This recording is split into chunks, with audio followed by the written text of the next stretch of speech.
Olá pessoal, daqui é o Eduardo e Soares. Mais um dia na Sala do Empreendedor. Bem pessoal, estamos aqui mais uma vez na nossa Sala do Empreendedor, onde vamos falar sobre vários temas, onde a gente fala sobre vários temas diversos, né? Desde empreendedorismo, marketing, né? Economia, geoeconomia, geopolítica, geoestratégia, né, das nações, esse desenvolvimento econômico das nações. A gente fala aqui na nossa sala do empreendedor, porque eu acho que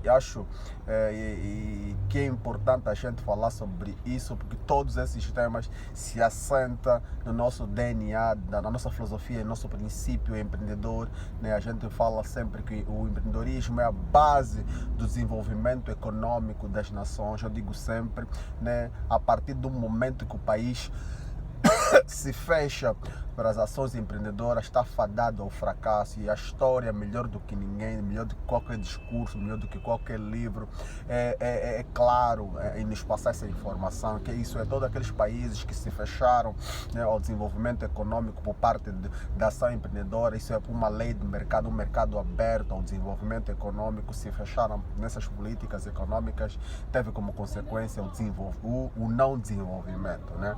Nós temos como exemplo, né, a China no período do Mao Tse-tung, temos como exemplo atual Cuba, né, de Fidel Castro e de Raul Castro, e agora do novo líder também cubano, que se fecha ao desenvolvimento econômico e hoje tem como consequência o fracasso, né, dessa mesma economia, desse mesmo país.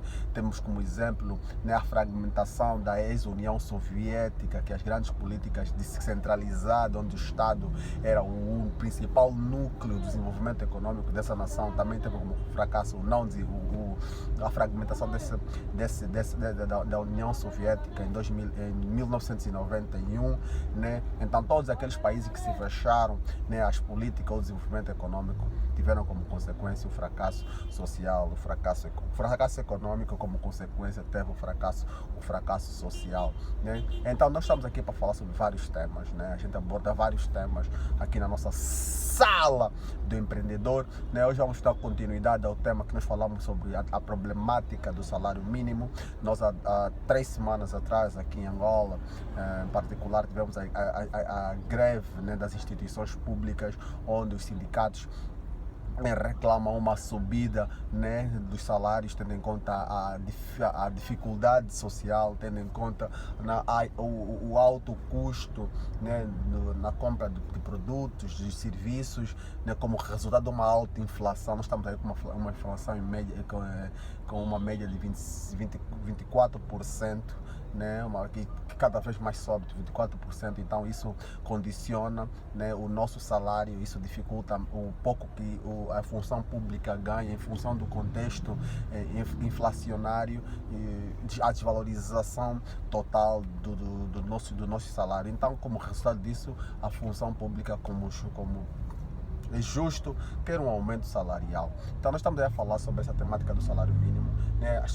Falarmos sobre a natureza de termos um salário mínimo, falar sobre a natureza, né, das consequências também de um salário mínimo, o que resulta um salário mínimo, o que resulta no aumento salarial de um sistema econômico, o que vai resultar realmente com que o meu salário possa aumentar, né? Muitos de nós estamos a falar sobre isso nesse nosso contexto social, que o Estado tem que determinar o salário mínimo, né? E para facilitar ou dar uma vida mais digna às pessoas com relação ao seu esforço e às suas necessidades mensal, e assim conseguir arcar com os seus custos fixos, né?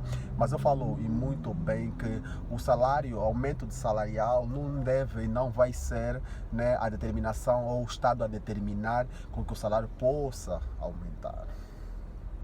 Não é o Estado que tem que determinar o aumento salarial de um sistema econômico. Aí o pessoal pergunta, e já também tive esses comentários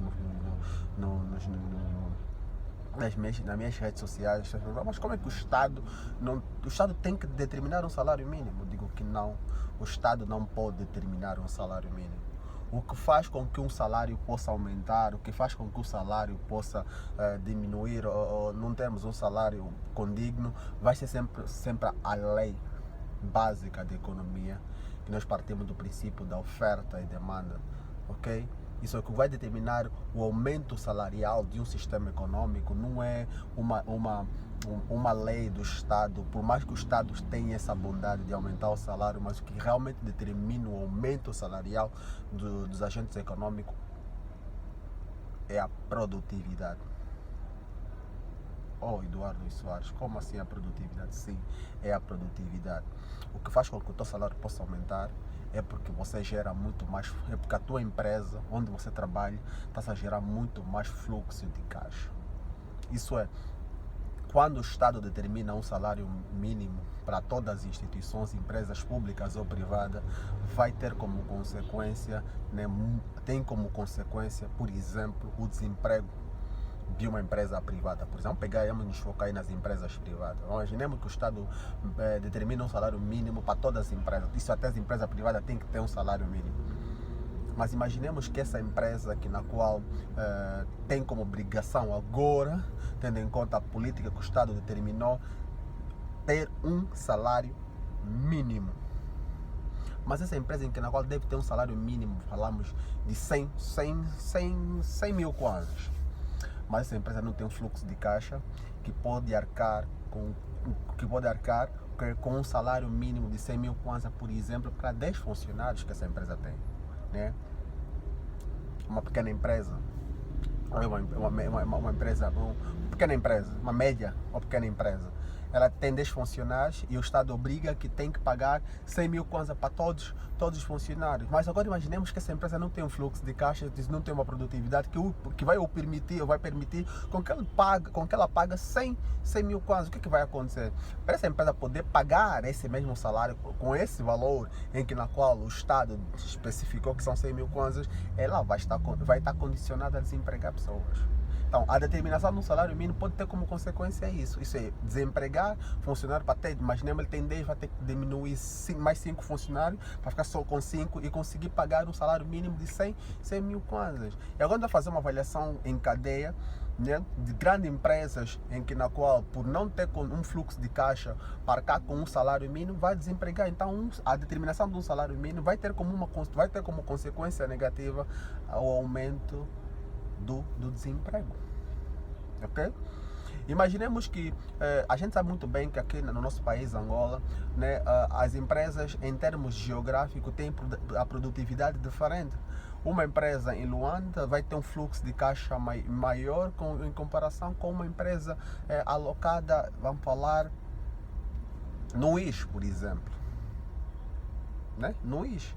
Isso é, são empresas que estão em espaços geográficos diferentes e também têm uma produtividade diferente. Por estarmos em Luanda, temos um fluxo de populacional, uma densidade demográfica maior em comparação ao IS. Provavelmente essas empresas em Luanda têm muito mais produtividade em comparação a essa mesma empresa que está alocada no IS. Então, mas tu definis um salário mínimo para todas as empresas de uma forma geral, vais condicionar essa empresa que está no espaço geográfico WIS, que tem um fluxo de caixa menor em comparação à empresa que está em Luanda, a pagar um salário mínimo, e essa empresa não tem essa produtividade, ela vai ter que desempregar. Se não tem como marcar com os custos fixos, essa empresa vai fechar, porque não tem essa possibilidade. Então, o que determina o salário mínimo, ou o que determina a subida salarial, vai ser sempre a produtividade. Porque a partir do momento que a empresa começa a produzir mais, isso vai fazer com que aumente o seu fluxo de caixa. E se aumenta o seu fluxo de caixa, é justo que essa empresa aumente o salário dos seus funcionários. E se aumenta o salário dos seus funcionários, esse funcionário, como agente econômico, hoje tem muito mais poder aquisitivo de comprar produtos e serviços, né, no nosso sistema econômico, vai enriquecer muito mais esse sistema econômico, porque ele agora tem muito mais poder aquisitivo. Então, se a empresa está a aumentar a produtividade, significa dizer vai ter que oferecer muito mais serviços. Se vai ter que oferecer muito mais serviços, porque tem muito mais compra de produtos e serviços, ela vai ter que aumentar mais a sua produção. Aumentar a sua produção, com um número de 10 funcionários, já está produzindo mais. Para produzir muito mais ainda, tem que empregar mais pessoas ainda, alocar mais pessoas nesta mesma empresa, aumentando mais pessoas, está a empregar muito mais pessoas como resultado do aumento da sua produtividade. E assim o ciclo vai ser um ciclo que vai se retroalimentar para o desenvolvimento econômico desse mesmo país. E quando a empresa aumenta a produtividade, como é óbvio, como é natural, vai paga um bocadinho de mais imposto tendo em conta a sua produção, e paga muito mais imposto em função da sua produtividade. O Estado arrecada muito mais receita. Se o Estado arrecada muito mais, a receita do Estado tem muito mais condições para melhorar as infraestrutura, e como resultado disso retroalimentar esse sistema econômico com o desenvolvimento econômico. Então isso significa dizer, um sistema econômico que está pautado ao desenvolvimento social está alencado nessa equação, ou nesse sistema, ou assim que tem que se desenvolver de forma natural ou de forma orgânica. A determinação de um salário mínimo não parte do Estado decretar isso. O aumento do salário mínimo é resultado da produtividade de cada instituição. Como consequência, todo mundo vai sair a ganhar. Estamos juntos? Estamos ligados? Está aqui o Eduardo Soares, na nossa sala de empreendedor. Aí, façam subscrição aí no nosso canal, subscrevam aí no nosso canal, comentem os nossos vídeos, ok? Ajudem o nosso canal a crescer, né? Estamos juntos, tá ligado? Vamos nessa!